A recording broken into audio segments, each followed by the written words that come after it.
this is the way it came to me. I would have liked it with a better fat cap on it, but it is what it is. It's missing a bit here and down this end as well, and it's got quite a decent fat cap over here. I've salted it about an hour ago with some Maldon salt, and I've let that just work its magic on it. That'll give us a nice, it drawn out some moisture on the top of it there. Now, the grain, that's the bit I want to speak about. Let's have a look at this and see if we can see it here on the camera. Okay. The grain is running. If you can see it there, it's these little lines here, this grain here. This is what I'm looking at going this way. So the grain is going this way now. So that means I'm going to be cutting against the grain is the way I want to slice it later. So I'm going to come back along this way here from this corner.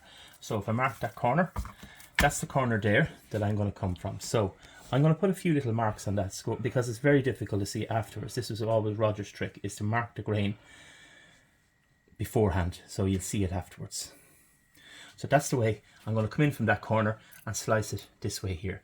The natural thing to do with this is to start at this end and slice it this way, or slice this way. And if you do that, you're going to be slicing with the grain, you're going to have very tough meat. So I'm slicing from that corner there back. Now, one other thing I'm going to try and do with this one, I normally score through the fat cap, but there's very, very little in it, is I'll just put a little line down through. Sometimes that membrane, when it heats, it curls up and you end up with a picanha shape, something like that when it's done. So a little score down the middle here, but I don't want to go too deep into the meat either. Just enough to maybe score that membrane slightly. A little bit harder than that on it. Okay, that should do it just nicely. Get that membrane to score there. Okay, now, so one score down, but mark that way, that's important. Right, we'll come back to that shortly. Now, I've set the grill up here with a direct side and an indirect side. So the plan is to sear it fat side down and then move it across. There's my picanha there ready to go on. As I said, I would have liked a better fat cap on it, but it is what it is. So I'm going to try a one-handed video here and see if I can manage to get this done. Okay, that side down now, that flares up a lot there. So the first thing I do is close the hood. Now, I close over a little bit here on the vent settings. Just close over about halfway there, and I'll come back in 2 minutes when that's seared. Okay, 90 seconds in, and we need to move fast. When I open this, you're going to be a flare up from the fat cap, so I need to get moving fairly fast on it. So you can see the flare up here starting almost straight away. The picanha's upside down searing at the moment, and if I let that, there's the flare up starting. I'll move it over here as quick as I can. Okay, that's pretty much what I'm looking for there.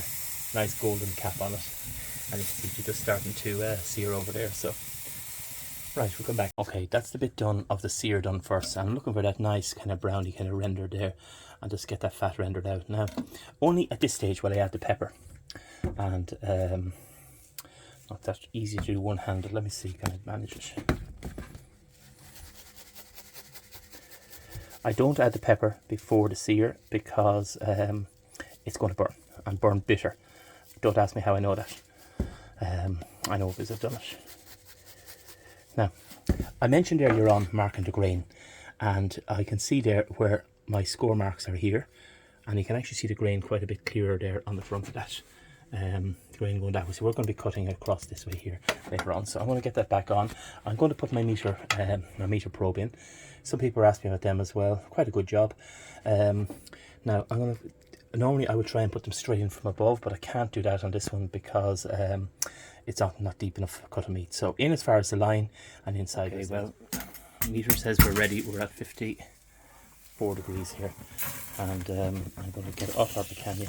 Leave that over there to rest. Now here's our picanha well rested.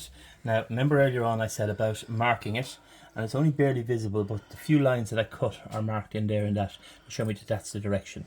And if you look at the grain here, it's exactly when I cut against it this way, I'll be cutting against the grain coming from this corner in. What a lot of people make the mistake of doing is starting here and slicing downwards, and then you end up cutting with the grain. So it makes a huge difference in the toughness. Anyway, enough of that, let's get into this here. I like to cut them in about, I suppose about pencil thick slices. And the first few slices you do will be, that's been rested now, I meant to say about 15 minutes or thereabouts. And it gives a lovely chance to redistribute the juices in it.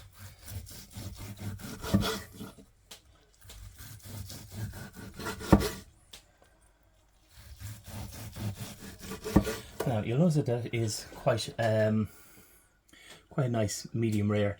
You will also notice the juices actually run out of that quite a bit after a while if you don't rest it well enough. So I'll keep slicing anyway. That's our picanha. I hope that helps somebody.